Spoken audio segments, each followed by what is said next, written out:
So this is my Farmall 300 restoration project. It's a 1955 Farmall 300 I acquired on July 29th of 2022.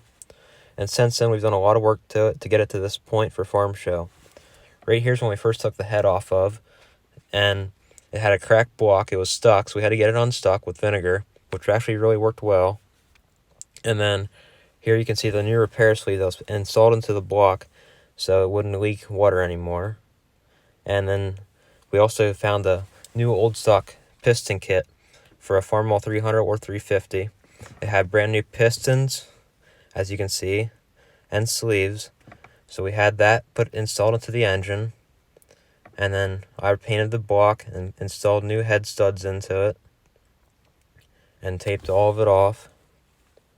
And then we installed the newly rebuilt engine into the 300.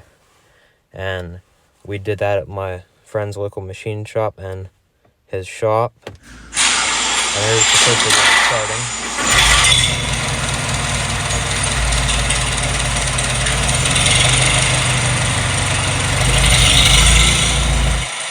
There it is when we first brought it home, and we had a yellow rim at the time, and we replaced that with a silver one. That was my first tractor pull ever, trying to see how much power the engine had and trying to give it a durability test, see how it held up. And it did pretty well that night. And then for my 2023 freshman year, I drove it to school for FFA Tractor Day, and we had a really good turnout. It was our first year doing it. It was really good, and I'd recommend it to all FFA chapters. And then we found out my torque amplifier was out of it, so we had to get a new torque amplifier. So that involves splitting the tractor into three pieces: the main frame, the engine, and the housing. So there you can see the housing lifted off out of it. You have to take the input shaft out, the clutch, all that stuff. The top hole's where the torque amplifier goes, the bottom's where the input shaft goes in. And basically what the TA does is a partial power shift, which gives you a slower gear. So you just pull the lever back and you'll start going slower in the same gear without pressing the clutch. And then there was my last picture of it before I started restoring it. And that was the last ride I ever went on. And then here's where I first took the hood off of it and started doing body work to it. And that was in September. And here's pulling the front bolster off of it. You can see I have a chain hoist hooked to the front end of it. And we just pick that up off and we pull it out. And then here we can see I sandblasted the hood panel. And I like to use that Case IH Iron Guard primer for it, which worked very well. And so that's how I did the hood.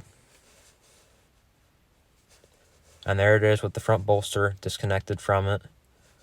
And that was a chore on its own, but once it was off, it was fairly easy to get the frame rails off of it. There's the front nose cone. I started sandblasting it. And I like the sandblaster because it's quick and it makes a nice finish. You can just paint right over it. And you hit it with light sandpaper afterwards and it looks great, as you can tell in the next picture. There's the front nose and the headlight brackets completely painted. And I think they turned out really well, but I'm happy with it.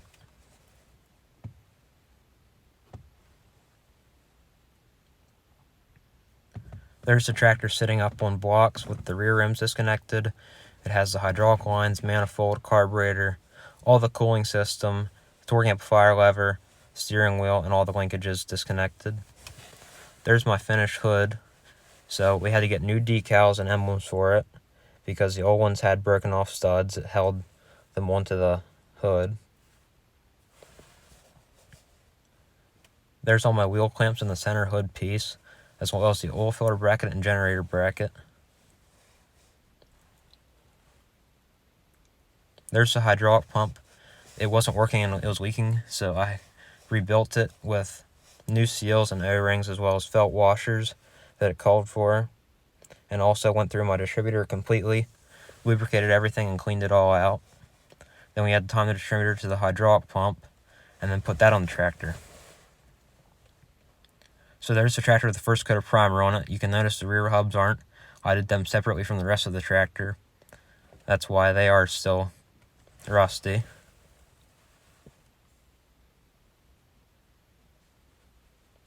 And there's the tractor with the first coat of red paint. I use International 2150, and I think it turned out very well. And then here we have the manifold and carburetor connected to it with the throttle shaft. And on the other side we got the distributor and water pump, as well as the hydraulic pump hooked up. And then we had a couple brackets installed on it, the water jacket housing, and that's how it sits right now.